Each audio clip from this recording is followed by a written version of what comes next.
ನಮಸ್ಕಾರ ನ್ಯೂಸ್ ಬಾಕ್ಸ್ಗೆ ಸ್ವಾಗತ ಸ್ನೇಹಿತರೆ. ಬಿಗ್ ಬಾಸ್ ಕನ್ನಡ ಸೀಸನ್ 11ರಲ್ಲಿ ಉಗ್ರಂ ಮಂಜು ಅವರು ಎಲ್ಲರ ಗಮನವನ್ನು ಸೆಳೀತಾ ಇದ್ದಾರೆ. ಸೊ ಇವತ್ತಿನ ವಿಡಿಯೋದಲ್ಲಿ ಬಿಗ್ ಬಾಸ್ ಮನೆಯಲ್ಲಿ ಸದ್ದು ಮಾಡ್ತಿರುವಂತಹ ಉಗ್ರಂ ಮಂಜು ಇನ್ನೂ ಏನಕ್ಕೆ ಮದುವೆಯಾಗಿಲ್ಲ, ಅಸಲಿ ಕಾರಣ ಏನು, ಇವರಿಗೆ ವಯಸ್ಸೆಷ್ಟು, ಇವರ ಹಿನ್ನೆಲೆ ಏನು ಓದ್ಕೊಂಡಿದ್ದಾರೆ, ಇವೆಲ್ಲದರ ಬಗ್ಗೆ A to Z ಇನ್ಫಾರ್ಮೇಷನ್ ಅನ್ನು ಕೊಡ್ತೀವಿ. ಅದಕ್ಕಿಂತ ಮುಂಚೆ ನಮ್ಮ ಚಾನಲನ್ನು ತಪ್ಪದೇ ಸಬ್ಸ್ಕ್ರೈಬ್ ಮಾಡಿ. ಸ್ನೇಹಿತರೆ, big boss Kannada season 11 Ugram Manju ಅವರ ಹವಾ ಸಖತ್ತಾಗೇ ಇದೆ. ದೊಡ್ಡ ಮನೆಯಲ್ಲಿ ತಮ್ಮದೇ ಮ್ಯಾನರಿಸಮ್ ಮೂಲಕ ಮನೋರಂಜನೆಯನ್ನ ನೀಡ್ತಿರುವಂತಹ ಮಂಜು ಅವರು ಟಾಸ್ಕ್ನಲ್ಲೂ ಕೂಡ ಉತ್ತಮ ಪರ್ಫಾರ್ಮೆನ್ಸ್ ಅನ್ನ ನೀಡ್ತಾ ಇದ್ದಾರೆ. ಟಾಸ್ಕ್ ಅಂತ ನೋಡಿದಾಗ ಇವರೊಬ್ಬ ಸ್ಪೋರ್ಟ್ಸ್ ಮ್ಯಾನ್ ಅನ್ನುವಂಥದ್ದು ಎಲ್ರಿಗೂ ಕೂಡ ಗೊತ್ತಾಗ್ತಿರುವಂಥದ್ದು. ಸೊ ಸೋಷಿಯಲ್ ಮೀಡಿಯಾದಲ್ಲಿ ಇವರಿಗೆ ದೊಡ್ಡ ಅಭಿಮಾನಿ ಬಳಗಾನೇ ಹುಟ್ಕೊಂಡಿದೆ. ಹಾಗಾಗಿ ಇವತ್ತಿನ ವಿಡಿಯೋದಲ್ಲಿ ಉಗ್ರಂ ಮಂಜು ಅವರ ಹಿನ್ನೆಲೆ ಬಗ್ಗೆ ಕಂಪ್ಲೀಟ್ ಮಾಹಿತಿಯನ್ನ ಹೇಳ್ತಾ ಹೋಗ್ತೀವಿ.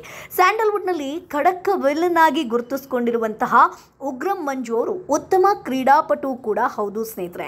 ಹೈಸ್ಕೂಲ್ನಲ್ಲಿ ಇವರು ರಾಜ್ಯ ಮಟ್ಟದ ಕಬಡ್ಡಿ ಹಾಗೆ ಖೋ ಖೋ ಪ್ಲೇಯರ್ ಕೂಡ ಆಗಿದ್ರು. ಸೊ ಉಗ್ರಂ ಮಂಜು ಅವರು ಬಾಲ್ಯದಲ್ಲೇ ಯೋಧನಾಗುವಂತ ಕನಸನ್ನ ಕೂಡ ಕಂಡಿದ್ರಂತೆ ಸ್ನೇಹಿತರೆ.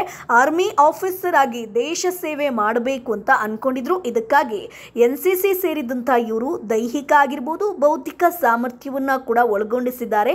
ಯೋಧನಾಗುವಂತ ಸಲುವಾಗಿ ಬೆಂಗಳೂರಿನ ಜಯನಗರದ ನ್ಯಾಷನಲ್ ಕಾಲೇಜ್ಗೆ ಸೇರ್ತಾರೆ. ಜೊತೆಗೆ ಆ ಒಂದು ಕಾಲೇಜ್ನಲ್ಲಿ 3 ಅಥ್ಲೆಟಿಕ್ಸ್ ಚಾಂಪಿಯನ್ ಕೂಡ ಪಡ್ಕೊಂಡಿದ್ದಾರೆ. ಸೊ ಉಗ್ರಂ ಮಂಜು ಅವರು ಕಳರಿಪಯಟು ಕೂಡ ಕಲ್ತಿರುವಂಥದ್ದು ಸ್ನೇಹಿತರೆ. ಹಾಗಾಗಿ ಇಷ್ಟು ಫಿಟ್ ಆಗಿರೋದಕ್ಕೆ ಅದೇ ರೀಸನ್. ಸೊ ನ್ಯಾಷನಲ್ ಕಾಲೇಜ್ನಲ್ಲಿ ನಡೆದಂತಹ NCCಯ ವಿಶೇಷ ಕ್ಯಾಂಪ್ನಲ್ಲಿ ಯೋಧರ ಮನೆ ಸಮೀಕ್ಷೆ ನಡೆಸುವ ಅವಕಾಶ ಇವರಿಗೆ ಲಭಿಸುತ್ತೆ. ಸೊ ಮಡಿಕೇರಿಯ ವೀರ ಯೋಧರನ್ನ ಮಂಜು ಅವರು ಭೇಟಿ ಕೂಡ ಮಾಡಿದ್ದಾರೆ. ಸೊ NCCಯಲ್ಲಿ ಶಿಸ್ತುಬದ್ಧ ಜೀವನ ಕ್ರಮವನ್ನ ಕೂಡ ಇವರು ಫಾಲೋ ಕೂಡ ಮಾಡ್ಕೊಂಡು ಬರ್ತಾ ಇದ್ದಾರೆ. ಹಾಗಾಗಿ ಇವರು ಈ ರೀತಿಯಾಗಿ ಇರೋದಕ್ಕೆ ಅದೇ ಕಾರಣ. ಆದರೆ ಇವರು ಯಾಕೆ ಕಂಟಿನ್ಯೂ ಮಾಡಿಲ್ಲ, ದೇಶ ಸೇವೆ ಯಾಕೆ ಕಂಟಿನ್ಯೂ ಮಾಡಿಲ್ಲ ಅಂತ ನೀವು ಪ್ರಶ್ನೆ ಮಾಡ್ಬೋದು. ಆದರೆ ದೇಶ ಸೇವೆಯಲ್ಲಿ ಪ್ರಾಣಕ್ಕೆ ಹಾನಿಯಾದರೆ ತಾವೇ ಹೊಣೆ ಅನ್ನುವಂಥ ಒಂದು ಅರ್ಜಿಗೆ ನೀವು ಸೈನ್ ಹಾಕಬೇಕಾಗತ್ತೆ. ಆದರೆ ಅದಕ್ಕೆ ಮಂಜು ತಂದೆ ಸಹಿಯನ್ನು ಹಾಕೋದಿಲ್ಲ. ಆದರೆ ಇದಕ್ಕೆ ಸಹಿ ಹಾಕೋದಕ್ಕೆ ಮಂಜು ತಂದೆ ಒಪ್ಪಿಗೆ ನೀಡೋದೇ ಇಲ್ಲವಂತೆ. ಸೊ ಮಂಜು ಅವರಿಗೆ 3 ತಂಗಿಯರಿದ್ದಾರೆ. ಸೊ ಒಬ್ಬನೇ ಗಂಡು ಮಗ. ಹೀಗಾಗಿ ಮಂಜು ಆರ್ಮಿ ಸೇರೋದಕ್ಕೆ ತಂದೆ ತಾಯಿ ಒಪ್ಕೊಳ್ಳೋದಿಲ್ಲ, ಅವರು ಒಪ್ಪಿಗೆಯನ್ನು ಸೂಚಿಸೋದಿಲ್ಲ. ಸೊ ಮಂಜು ಪೊಲೀಸ್ ಸಬ್ ಇನ್ಸ್ಪೆಕ್ಟರ್ ಆಗಬೇಕು ಅನ್ನೋದು ಅವರ ಒಂದು ತಂದೆಯ ಕನಸಾಗಿರುತ್ತೆ. ಆದರೆ ಇವರ ಕನಸು ದೇಶವನ್ನು ಕಾಯಬೇಕು ಅನ್ನುವಂಥದ್ದು. ಆದರೆ ತಂದೆಯ ಒಪ್ಪಿಗೆ ಸಿಗದೇ ಇರೋ ಕಾರಣಕ್ಕೆ ಇವರು ಅದನ್ನ ಕಂಟಿನ್ಯೂ ಮಾಡೋದಿಲ್ಲ. ಇನ್ನು ದೇಶ ಸೇವೆ ಮಾಡುವಂತಹ ಕನಸು ನನಸಾಗದೇ ಇರೋ ಕಾರಣ ಉಗ್ರಂ ಮಂಜು ಅವರು ಓದಿನಲ್ಲಿ ಆಸಕ್ತಿಯನ್ನ ಕಳ್ಕೊಳ್ತಾರೆ. ಸೊ 2ನೇ ವರ್ಷದ ಪದವಿ ಮಾಡ್ತಿದ್ದಾಗ ರಂಗಭೂಮಿಯತ್ತ ಅಂದ್ರೆ ಥಿಯೇಟರ್ ಅತ್ತ ಒಲವನ್ನ ಬೆಳೆಸ್ಕೊಳ್ತಾರೆ. ಆನಂತರ ನಾಟಕಗಳಲ್ಲಾಗಿರ್ಬೋದು, ಸಿನಿಮಾಗಳಲ್ಲಿ ತಮ್ಮನ್ನ ತಾವು ತೊಡಗಿಸ್ಕೊಂಡು ಹೋಗ್ತಾರೆ. ಸದ್ಯ ದೊಡ್ಡ ಮನೆಯಲ್ಲಿರುವಂತಹ ಮಂಜುಗೆ ವಿನ್ನರ್ ಆಗಲೇಬೇಕು, ತಮ್ಮ ತಾಯಿಗೆ ಟ್ರೋಫಿಯನ್ನ ನೀಡಲೇಬೇಕು ಅನ್ನುವಂಥ ಆಸೆ ಅವರಿಗೆ ತುಂಬಾ ಇದೆ. ಸೊ ಇವರ ಮೊದಲ ಹೆಸರು ಬಗ್ಗೆ ನೋಡೋದಾದ್ರೆ ಮಂಜುನಾಥ್ ಗೌಡ. 2014ರಲ್ಲಿ ತೆರೆ ಕಂಡಂತಹ ಪ್ರಶಾಂತ್ ನೀಲ್ ನಿರ್ದೇಶನದ ಹಾಗೆ ಶ್ರೀಮುರಳಿ ನಟಿಸಿದ್ದಂತಹ ಉಗ್ರಂ ಸಿನಿಮಾದಲ್ಲಿ ನೆಗೆಟಿವ್ ರೋಲ್ನಲ್ಲಿ ಇವರು ಕಾಣಿಸ್ಕೊಳ್ತಾರೆ. ಆ ಬಳಿಕ ಚಿತ್ರರಂಗದಲ್ಲಿ ಉಗ್ರಂ ಮಂಜು ಅನ್ನುವಂಥ ಒಂದು ಟೈಟಲ್ನಿಂದಲೇ ಇವರು ಫೇಮಸ್ ಆಗ್ತಾ ಹೋಗ್ತಾರೆ.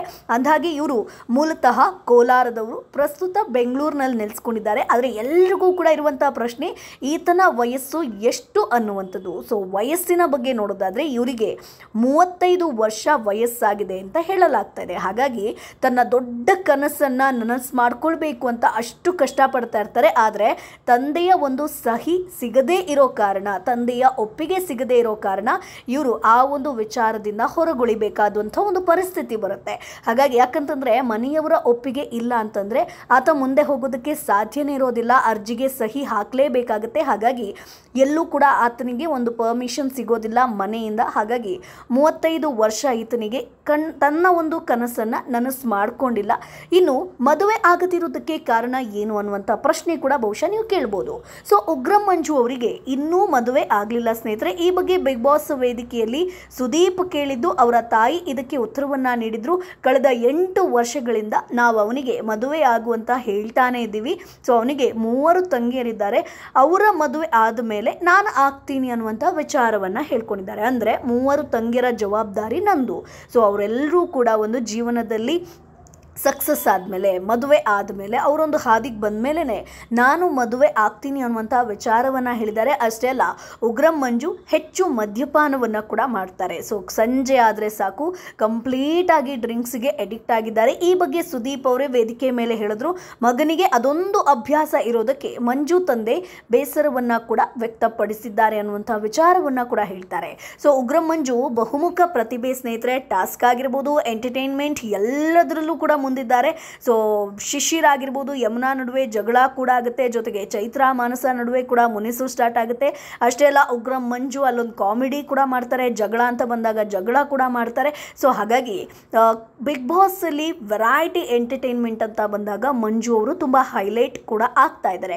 ಇನ್ನು ಸಿನಿಮಾ ಬಗ್ಗೆ ಹೇಳೋದಾದ್ರೆ ಕಿಡಿ ಆಗಿರ್ಬೋದು, ಮಂಜರಿ ಆಗಿರ್ಬೋದು, ರುಸ್ತುಮ್, ಹೀರೋ, ಯೆಲ್ಲೋ ಬೋರ್ಡ್, ತೂತ್ ಮಡಿಕೆ, ಸಂತು ಸ್ಟ್ರೀಟ್ ಫಾರ್ವರ್ಡ್, ಕಿರಿಕ್ ಪಾರ್ಟಿ, ಮಾಸ್ ಲೀಡರ್, ಅಂಬೇನಿಂಗ್ ವಯಸ್ಸಾಯಿತು, ಭರಾಟೆ, ದೂರದರ್ಶನ, ಬುದ್ಧಿವಂತ 2, ರಾನಿ ಆಗಿರ್ಬೋದು, ಮ್ಯಾಕ್ಸ್ ಸೇರಿದಂತೆ ಸಾಕಷ್ಟು ಸಿನಿಮಾಗಳಲ್ಲಿ ಇವರು ನಟಿಸಿದ್ದಾರೆ. ಈ ಸಿನಿಮಾಗಳನ್ನು ತಮ್ಮದೇ ಆದ ಒಂದು ಮ್ಯಾನರಿಸಮ್ನಿಂದ ಪ್ರೇಕ್ಷಕರನ್ನು ರಂಜಿಸಿರುವಂಥದ್ದು ಸ್ನೇಹಿತರೆ. ಹಾಗಾಗಿ ಉಗ್ರಂ ಮಂಜು ಮದುವೆ ಯಾವಾಗ ಅನ್ನುವಂಥ ಪ್ರಶ್ನೆ ಕೂಡ ಎಲ್ರಿಗೂ ಕೂಡ ಬಂದಿರುವಂಥದ್ದು. ಬಿಗ್ ಬಾಸ್ನಲ್ಲಿ ಯಾರನ್ನಾದರೂ ಹುಡ್ಕೊಳ್ತಾರಾ ಅನ್ನುವಂಥದ್ದು ಕೂಡ ಈಗ ಚರ್ಚೆ ಆಗ್ತಾ ಇದೆ. ಸೊ ಹಾಗಾಗಿ ಉಗ್ರಂ ಮಂಜು ಮದುವೆ ಆಗದಿರೋದಕ್ಕೆ ಕಾರಣ ಒಂದು, ಅವರಿಗೆ 3 ತಂಗಿಯರಿದ್ದಾರೆ. ಸೊ ಅವರ ಮದುವೆ ಆದಮೇಲೆ ನಾನು ಆಗ್ತೀನಿ ಅನ್ನುವಂಥ ವಿಚಾರವನ್ನು, ಅಂದರೆ ಅಣ್ಣನ ಜವಾಬ್ದಾರಿಯನ್ನು ನಾನು ನಿಭಾಯಿಸಬೇಕು ಅನ್ನುವಂಥದ್ದು ಅವರ ಮೈಂಡ್ನಲ್ಲಿದೆ. ಇನ್ನೊಂದು, ಅವರ ಬಹುದೊಡ್ಡ ಕನಸನ್ನು ತಂದೆ ತಾಯಿಗೋಸ್ಕರ ಅವರು ತ್ಯಾಗವನ್ನು ಮಾಡ್ತಾರೆ. ಸೊ ಹಾಗಾಗಿ ಅವರ ಕನಸು ನನಸಾಗಲಿಲ್ಲ. ಆದರೆ ಈ ಒಂದು ಚಿತ್ರರಂಗ ಆಗಿರ್ಬೋದು ಅಥವಾ ಥಿಯೇಟರ್ ಆಗಿರ್ಬೋದು, ಅಲ್ಲೆಲ್ಲವೂ ಕೂಡ ಅವರ ಕನಸನ್ನು